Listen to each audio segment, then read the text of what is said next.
بسم اللہ الرحمن الرحیم عن ابن عباس رضی اللہ عنہما قال قال رسول اللہ صلی اللہ علیہ وسلم من لازم الاستغفار جعل اللہ له من كل ضيق مخرجا ومن كل هم فرجا ورزقه من حيث لا يحتسب رواہ احمد و ابو داود و ابن ماجہ او کما قال علیہ الصلاۃ والسلام۔ سیدنا عبداللہ ابن عباس رضی اللہ تعالی عنہما راوی ہیں کہ رسول اللہ صلی اللہ علیہ وآلہ وسلم نے ارشاد فرمایا کہ جو بندہ استغفار کو لازم کر لے، یعنی استغفار، توبہ اور گناہوں کی معافی مانگنا لازم کر لے، برابر اللہ سے اپنے گناہوں کی معافی مانگتا رہے، اللہ تعالیٰ اس کے لیے ہر تنگی اور مشکل سے نکلنے اور رہائی پانے کا راستہ بنا دے گا، اور اس کی ہر فکر اور ہر پریشانی کو دور کر کے کشادگی اور اطمینان عطا فرمائے گا، اور اس کو ان طریقوں سے رزق دے گا کہ جس کا اس کو خیال و گمان بھی نہیں ہوگا۔ گزشتہ کل ہم نے سید الاستغفار کی بات کی تھی۔ سید الاستغفار وہ دعا ہے جسے رسول اللہ صلی اللہ علیہ وآلہ وسلم نے اپنے صحابہ کو سکھایا، اسے تعلیم فرمایا، اور اسے اہل علم اور بزرگان دین اور اساتذہ اور شیوخ اور عارفین اور سالکین اکثر اپنے مریدین کو، شاگردوں کو، تعلیم پانے والوں کو، متعلمین کو اس کی تعلیم بھی دیتے ہیں، اور اس کے حوالے سے کثرت سے اسے پڑھنے اور اللہ کے حضور ان الفاظ کے ساتھ یعنی اپنے رب سے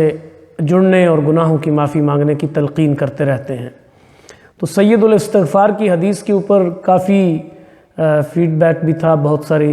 بہنوں نے بالخصوص، چونکہ ان کے اندر رجوع اللہ میں سمجھتا ہوں نسبتاً زیادہ ہوتا ہے، تو انہوں نے استفسار کیا دوبارہ بھی،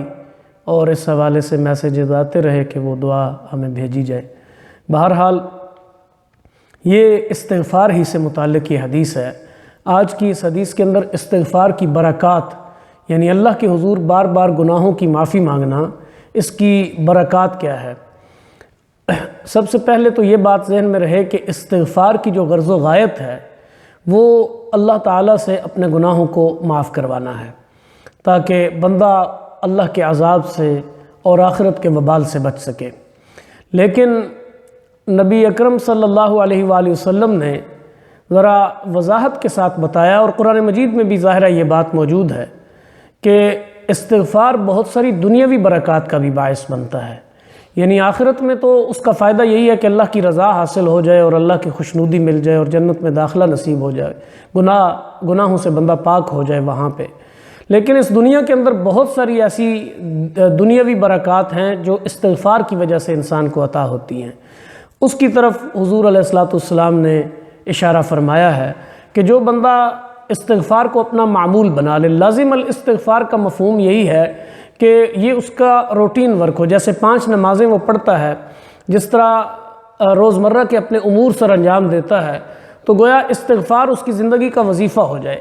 استغفار گناہوں کو اپنے ذہن میں حاضر کرے اور پوری طرح سے مستحضر کرے، اور پھر اس کے بعد ایک ایک گناہ کو اپنے رب کے حضور اعتراف کے ساتھ پیش کر کے مسلسل معافی مانگتا رہے۔ اس چیز کا نام استغفار ہے۔ فرمایا جو اس طرح کے استغفار کا عادی ہو جائے تو اللہ کریم اس کے لیے ہر تنگی سے، ہر مشکل سے نکلنے کا راستہ بنا دیں گے، رہائی کی سبیل پیدا فرما دیں گے، اور ہر غم سے اور ہر پریشانی سے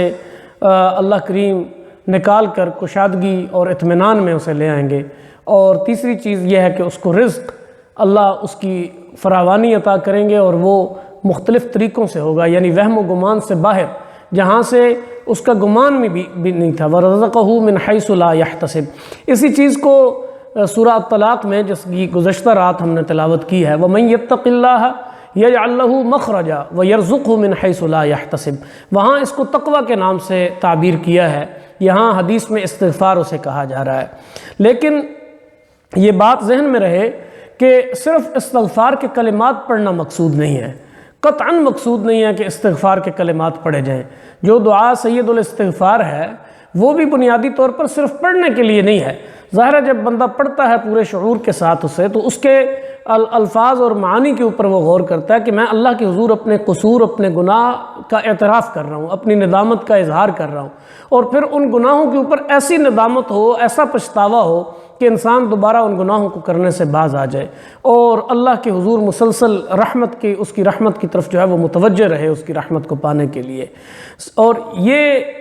اتنی بابرکت چیز ہے، یعنی استغفار کی کثرت۔ سیدنا عبداللہ بن بصر سے یہ روایت ہے کہ رسول اللہ صلی اللہ علیہ وسلم نے ارشاد فرمایا کہ طوبیٰ لمن وجد فی صحیفتہ استغفارا، اس شخص کو خوشخبری ہو کہ جس کے نامہ اعمال میں بہت زیادہ استغفار موجود ہو، یعنی خوشی ہے اور خوشی کی بات ہے اور مبارک بات ہے، بڑی برکت والی بات ہے اور بڑی مسرت والی بات ہے اس شخص کے لیے جو اپنے نامہ اعمال میں بہت زیادہ کثرت کے ساتھ استغفار پائے۔ لیکن یہ ذہن میں رہے کہ اپنے اعمال نامے میں استغفار درج وہی ہوگا جو حقیقی استغفار ہوگا، حقیقت کے لحاظ سے، اور عند اللہ بھی جیسے استغفار صرف زبان سے جو استغفار ہوگا وہ اگر درج ہو بھی تو صرف زبانی اور لفظی استغفار کے طور پر درج ہوگا، اور اگر اندراج پانے کے قابل نہیں ہے، یعنی نامہ اعمال میں لکھے جانے کے قابل بھی نہیں ہے، تو وہ ظاہر ہے وہاں درج بھی نہیں ہوگا۔ رسول اللہ صلی اللہ علیہ وسلم نے اس حدیث میں یہ نہیں فرمایا کہ خوشی ہو یعنی مسرت اس شخص کے لیے جو کثرت سے استغفار کرے۔